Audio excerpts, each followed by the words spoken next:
This is Randy Rosetta with HubCityPreps.com with the video version of the LISD Lowdown focused on Coronado.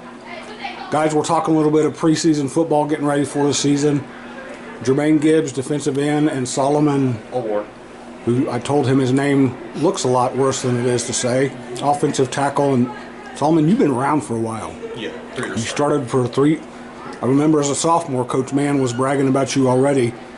And you two are standing here because Coach Roy keeps telling me about how the defensive line and offensive line are kind of the key to this team.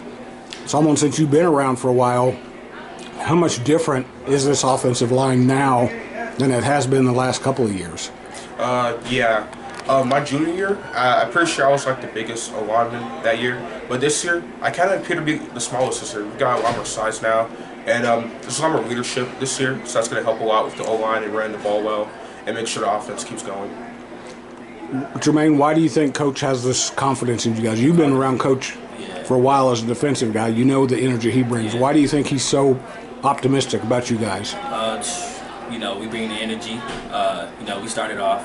They pick up on it, so I feel like, we're going to have a pretty good season this year. And, we all feed off one of each other and stuff. And, like you said, we're pretty big up front now. So, yeah. You got size, you've got experience, and this group's got motivation. How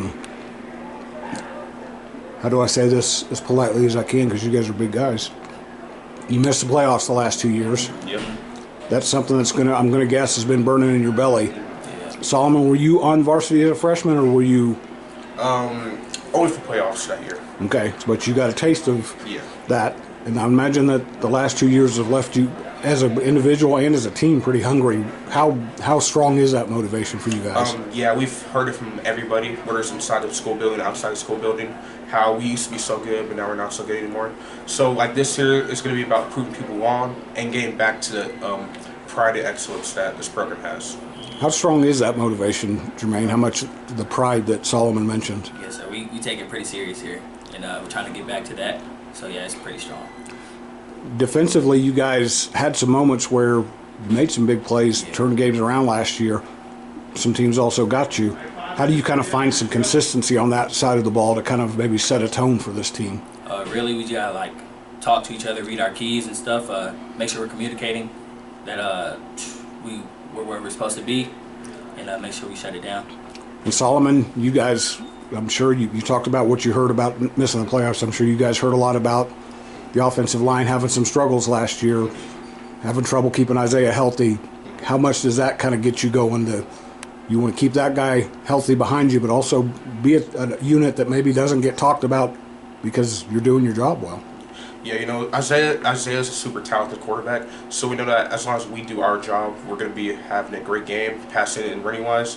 And, it's because our responsibility is to make sure he's healthy, so hearing people say that we didn't do our job right, all that type of stuff, has fueled us this offseason to get better. You guys have some weapons on that side of the ball that I'm not sure people realize you have. Besides Isaiah, you've also got Demarion, and you've got some receivers. How good could this offense be? Maybe people are underselling it a little bit. How good do you think you can be? We have Demarion back. We have Dominic Parrish at tight end. He's going to be really good for us. Last year we had Aaron. He was injured after game 2, but he's going to be back and healthy, so he's going to be in the mix. We also have Kavante Carr starting for us, our receiver. He's also going to be really good for us. And these guys get started practice-wise this week, August 30th, the season opener against Wichita Falls Legacy. Yes, sir.